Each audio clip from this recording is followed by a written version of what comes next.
বিসমিল্লাহির রহমানির রহিম। রাজবাড়ী সরকারি কলেজের অনলাইনে ক্লাসের পক্ষ থেকে শিক্ষার্থীরা তোমাদের সবাইকে স্বাগত জানাচ্ছি। আমি তোফায়েতুন্নেসা। আজকে তোমাদের সাথে আমার ক্লাস হবে জীববিজ্ঞান প্রথম পত্র নিয়ে। আমাদের অধ্যায় চলছিল প্রথম অধ্যায়। প্রথম অধ্যায়ে আমরা জানি আমরা পড়ছি কোষ ও কোষের বিভিন্ন অঙ্গাণুর গঠন এবং তাদের কাজগুলো নিয়ে। আমাদের প্রায় প্রথম দিকের সমস্ত অঙ্গাণু অঙ্গাণুর কাজ এগুলো পড়েছে। সেই অঙ্গাণুগুলো আবার বৃহৎ কাজ বলতে আমরা জানি যে একটা কোষ থেকে আরেকটা কোষে যে তথ্যগুলো স্থানান্তরিত হয় কার মাধ্যমে? জানি আমরা ডিএনএ এর মধ্যে বিদ্যমান যে কোডন, সেই কোডনের মাধ্যমে। তখন আমরা জানি যে কোডন গুলো মানে হচ্ছে নিউক্লিওটাইড বেস, অর্থাৎ আমাদের নিউক্লিওটাইড বেস অর্থাৎ নাইট্রোজেনাস বেস গুলো। এখন এই nitrogenous base adenine, guanine, cytosine এবং থাইমিন। এই অ্যাডেনিন, গুয়ানিন, সাইটোসিন, থাইমিন গুলো কোথায় থাকছে? এগুলো থাকছে কোষের ক্রোমোজোমের ডিএনএ তে। তাহলে কোষের ক্রোমোজোমের ডিএনএ তে থাকছে, ফাইন। তাহলে এই ডিএনএ এর মধ্যে বিদ্যমান যে নাইট্রোজেনাস বেস গুলো, এগুলোই বিভিন্ন সংকেত বহন করছে একত্রে তিনটি বেজের সমন্বয়ে। এই যে একত্রে তিনটা বেজ সমন্বয়ের মাধ্যমে এক একটা সংকেত যাচ্ছে, এই তিনটা নাইট্রোজেনাস বেসকে একত্রে বলা হচ্ছে কোডন, যেটা mRNA এর মধ্যে থাকছে। আর এই mRNA মানে হচ্ছে কি মেসেঞ্জার আরএনএ। তাহলে তিনটা আমাদের কোডনগুলো প্রথমে থাকছে কোথায়? ক্রোমোজোমের মধ্যে। ক্রোমোজোমের একটা অংশ হচ্ছে ডিএনএ। এটা যদি ডিএনএ এর মধ্যেই থাকে তাহলে পরবর্তী বংশধরে সেটা যাচ্ছে না। তাহলে এটা কিভাবে আমাদের যাচ্ছে? আমরা দেখেছি যে একটা কোষ থেকে আরেকটা বিভাজন হলে তখন ক্রোমোজোম গুলো বিভাজন হচ্ছে। আর এই ক্রোমোজোমের বিভাজন যখন হচ্ছে ডিএনএ বিভাজন হচ্ছে। আর এই যে ডিএনএ বিভাজন অর্থাৎ একটা ডিএনএ থেকে আরেকটা ডিএনএ তৈরি হচ্ছে, আমরা গত ক্লাসে সেটা দেখেছি। সেটাকে বলা হচ্ছে রেপ্লিকেশন। একটা ডিএনএ থেকে আরেকটা ডিএনএ তৈরি হচ্ছে যে প্রক্রিয়াটা, সেই প্রক্রিয়াটাকে বলা হচ্ছে রেপ্লিকেশন। এবং এই রেপ্লিকেশনটা কোথায় সংঘটিত হয়? রেপ্লিকেশনটা সংঘটিত হয় একটা কোষের ভিতরে যে নিউক্লিয়াস রয়েছে সেই নিউক্লিয়াসে। আমরা দেখছি একটু, বিসমিল্লাহ। এই হচ্ছে একটা কোষ, একটা কোষ। কোষের ভিতরে এটা হলো একটা নিউক্লিয়াস। নিউক্লিয়াসের ভিতরে প্রথমে এগুলো ক্রোমাটিন তন্তু হিসেবে থাকে। এই ক্রোমাটিন তন্তুগুলো পরবর্তীতে যখন সুস্পষ্ট হয়ে ওঠে বা দৃশ্যমান হয়ে ওঠে, এটাকে তখন বলা হচ্ছে ক্রোমোজোম। আর ক্রোমোজোমের এক একটা অংশ বা এক একটা ভাগকে বলা হচ্ছে ডিএনএ। এবং এই একটা ডিএনএ থেকে যখন আমরা জানি ডিএনএটা এখন প্যাঁচানো থাকে, এই ডিএনএ থেকে যখন একটা ডিএনএ থেকে কি হচ্ছে, যখন দুটা ডিএনএ তৈরি হচ্ছে তখন সেই প্রক্রিয়াটাকে বলা হচ্ছে রেপ্লিকেশন।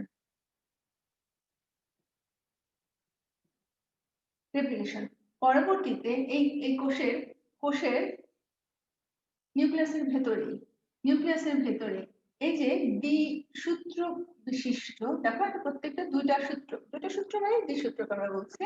এখন এই যে দ্বিসূত্রক, এখানে একটা ডিএনএ দিয়েছি, দ্বিসূত্রক ডিএনএ থেকে কি তৈরি হবে? এক সূত্রক বিশিষ্ট একটা মেসেঞ্জার আরএনএ তৈরি হবে। এর ফলে ডিএনএ এর মধ্যে যে নাইট্রোজেনাস বেস গুলো থাকছে সেগুলো কোথায় চলে আসবে? মেসেঞ্জার আরএনএ তে চলে আসবে। অর্থাৎ ডিএনএ এর মধ্যে যে তথ্যগুলো রয়েছে সেই তথ্যগুলো একটা প্রক্রিয়ার মাধ্যমে মেসেঞ্জার আরএনএ তে চলে আসবে। তো এই তথ্যগুলো মেসেঞ্জার আরএনএ তে আসার এই যে প্রক্রিয়া, অর্থাৎ mRNA তৈরি হওয়ার প্রক্রিয়া, কার কাছ থেকে? ডিএনএ থেকে। আমরা দেখেছি দ্বিসূত্রক এটা হচ্ছে ডিএনএ, আর একসূত্রক এটা হচ্ছে mRNA।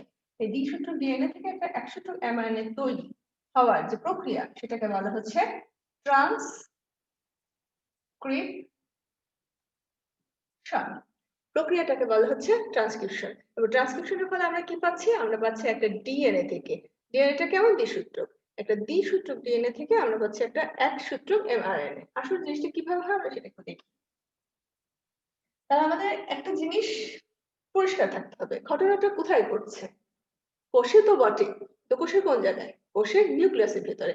রেপ্লিকেশন কোথায় ঘটলো সেটাও কোষে নিউক্লিয়াসের ভিতরে, ট্রান্সক্রিপশনটা কোথায় ঘটছে, that is also in the nucleus. আসো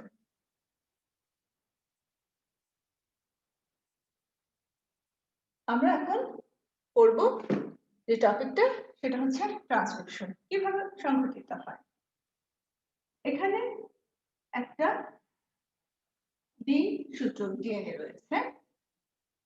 এই ডিএনএ ভেতরে এখানে প্রোমোটার নামে একটা গঠন থাকবে, প্রোমোটার কি আমরা জানি, ডিএনএর ভেতরে যে জিন থাকে, জিন অংশ থাকে, এই জিনটা কাজ করছে একটা ইউনিটের মাধ্যমে। এই ইউনিটের জিনের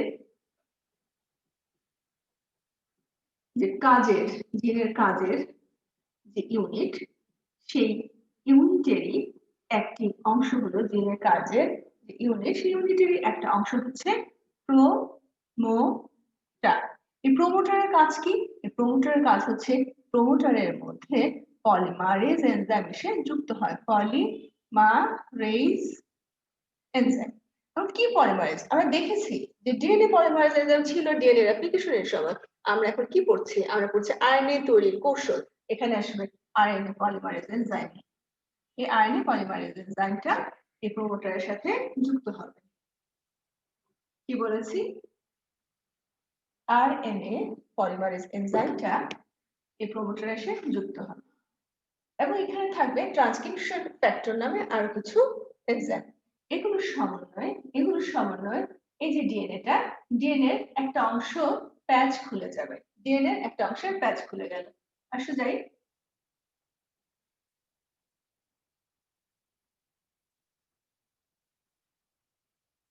একটা অংশের প্যাচ খুলে গেল।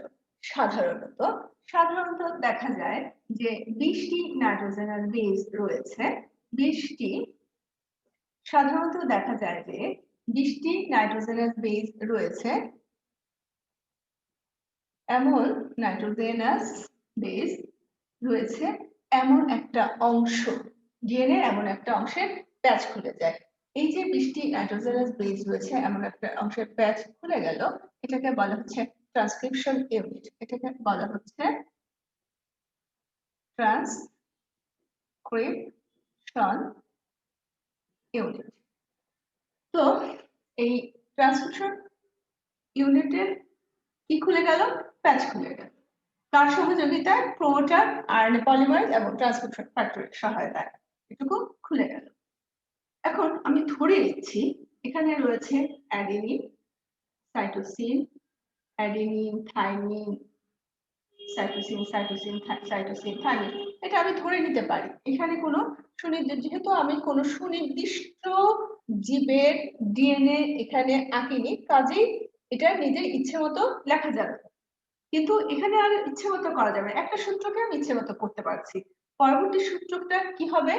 নাইট্রোজেনাস বেসের যে পেয়ার নীতি রয়েছে, অর্থাৎ কে কার সাথে জোড় বাঁধবে, সেই পেয়ারিং নীতি অনুযায়ী এখানে বসাতে হবে। তো পেয়ারিং নীতিটা কি? পেয়ারিং নীতিটা হচ্ছে পেয়ার জোড় বাঁধা। এই জোড় বাঁধা নীতিটা কি? অ্যাডিনিন জোড় বাঁধবে সবসময় থাইমিনের সাথে, সাইটোসিন জোড় বাঁধবে সবসময় গুয়ানিনের সাথে। খেয়াল করি এই যে অ্যাডিনিন কার সাথে জোড় বাঁধবে? Thymine, cytosine, guanine, adenine, thymine, thymine, adenine, cytosine, guanine, guanine, then guanine, adenine. এটা ডিএনএ। আর আমরা জানি ডিএনএ দুটা সূত্রকের মধ্যে একটা থেকে 5 to 3 আর এটা থেকে 3 to 5। তো আমি যদি এটাকে 5 ধরি, এটাকে যদি 5 ধরি, খেয়াল করো প্যাচটা এসছে এভাবে যাচ্ছে। So this is 3, 5 to 3। তাহলে আরেকটা কি হবে? একটা হবে 3 to 5, একটা 5 to 3, একটা হচ্ছে 3 to 5। আমার এই ছবিটা এখানে দরকার হচ্ছে না, আমি আপাতত এটাকে এখান থেকে ভ্যানিশ করি। দেখো 5 to 3, then 3 to 5। এটা একটা বৈশিষ্ট্য বা একটা শব্দ যে ট্রান্সক্রিপশনের মাধ্যমে আমরা যে মেসেঞ্জার আরএনএ পাচ্ছি, সেই মেসেঞ্জার আরএনএটা সব সময় 5 to 3 অভিমুখে যাবে, 5 to 3 অভিমুখে যাবে। কখন? এটা যখন মেসেঞ্জার আরএনএ তৈরি হবে। যখন মেসেঞ্জার আরএনএ তৈরি হবে তখন সবসময় এই নীতিটা মেনে চলবে, অর্থাৎ এর অভিমুখ সবসময় 5 to 3 হবে। 5 to 3 যেহেতু হবে, আর আমরা কাজটা করছি ডিএনএ থেকে আরএনএ, এবং ডিএনএ একটা সূত্রকে আমরা ছাঁচ হিসেবে ব্যবহার করব। যেহেতু এটা 5 to 3 হবে, কাজেই ডিএনএ 3 to 5 ডিএনএ 3 to 5 এই সূত্রটা আমরা ব্যবহার করব। যাই আমরা দেখি, এই যে দেখো আমি এটা একটু জিগজিগ করে দিচ্ছি যেন আমাদের বুঝতে সুবিধা হয়।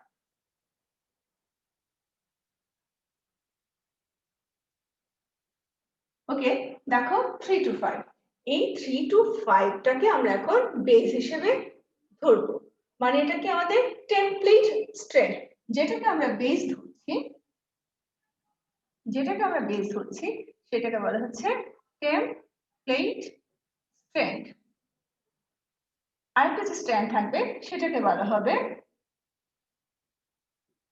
অন্যটিকে বলা হবে কমপ্লিমেন্টারি স্ট্র্যান্ড। কমপ্লিমেন্টারি, একটাকে বলা হচ্ছে টেমপ্লেট স্ট্র্যান্ড, একটাকে বলা হচ্ছে কমপ্লিমেন্টারি স্ট্র্যান্ড।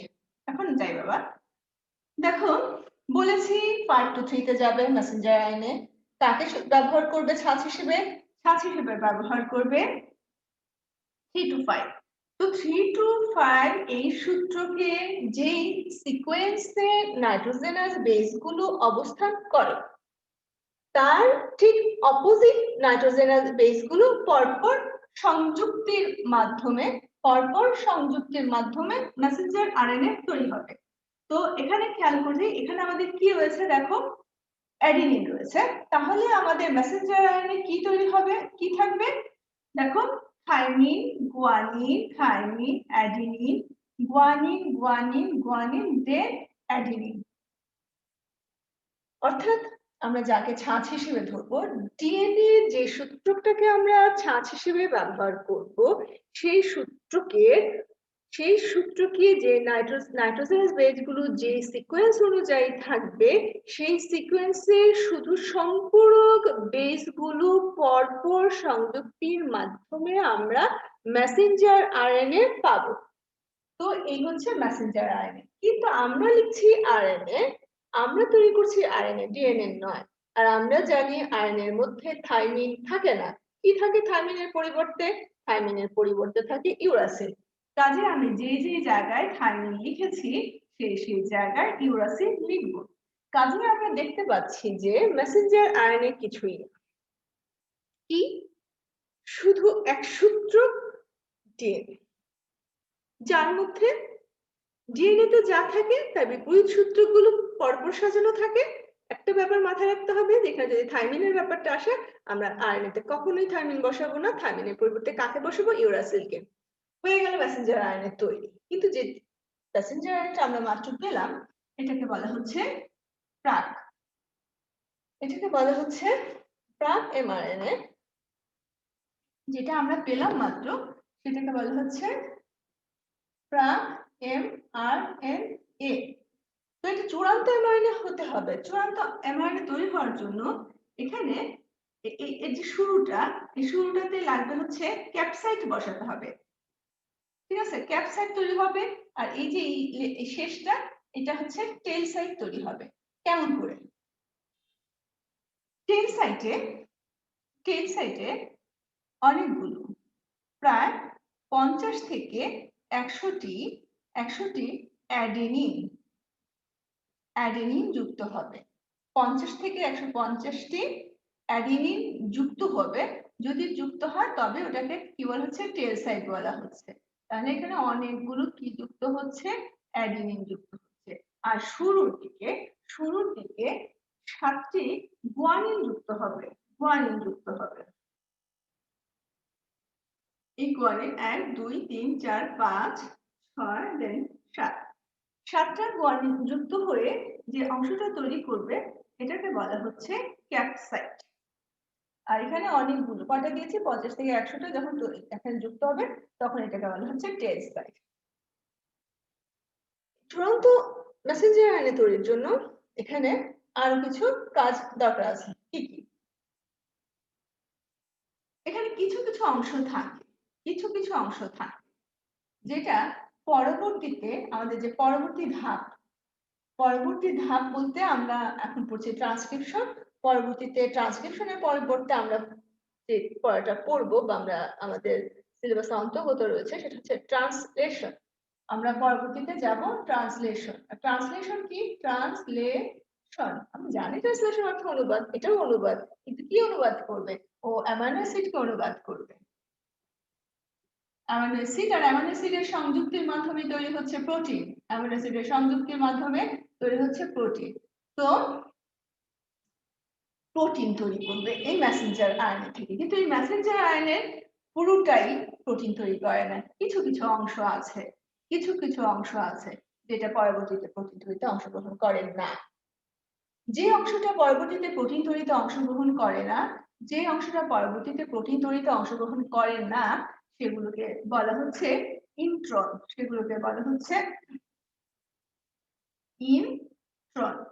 আর যেগুলো পরবর্তীতে প্রোটিন তৈরিতে অংশগ্রহণ করে সেগুলোকে বলা হচ্ছে এক্সন।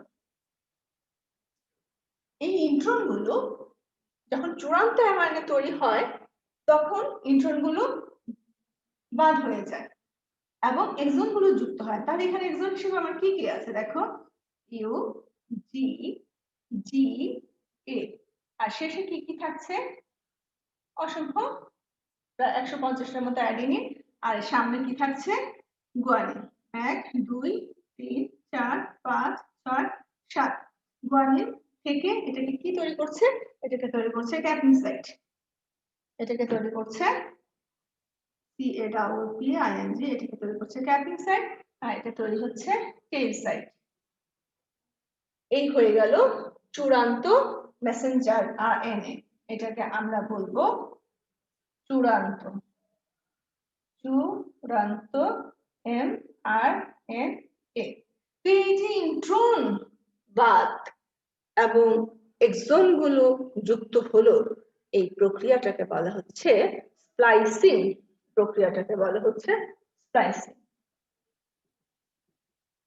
এবং এই স্প্লাইসিং এর জন্য যে এনজাইম গুলো ব্যবহৃত হচ্ছে সেগুলোকে বলা হচ্ছে স্প্লাইসিওজোম।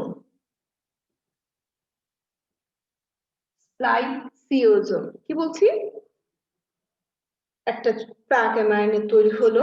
এই প্রাক অ্যামাইনের মধ্যে যে নাইট্রোজেনাস বেস গুলো রয়েছে তার প্রত্যেকটা অংশই পরবর্তীতে প্রোটিন তৈরিতে অংশগ্রহণ করে না। যেটুকু অংশগ্রহণ করে সেটুকু অংশকে বলা হচ্ছে এক্সন। আর যেগুলো অংশগ্রহণ করে না কিতে? প্রোটিন তৈরিতে, সেগুলোকে বলা হচ্ছে, যেটা না অংশগ্রহণ করে না সেটা ইন্ট্রন, আর যেটা অংশগ্রহণ করে সেটা এক্সন। দেখো কি বলছি, যেটা প্রোটিন তৈরিতে অংশগ্রহণ করে সেটাকে বলা হচ্ছে এক্সন, আর যেটা অংশগ্রহণ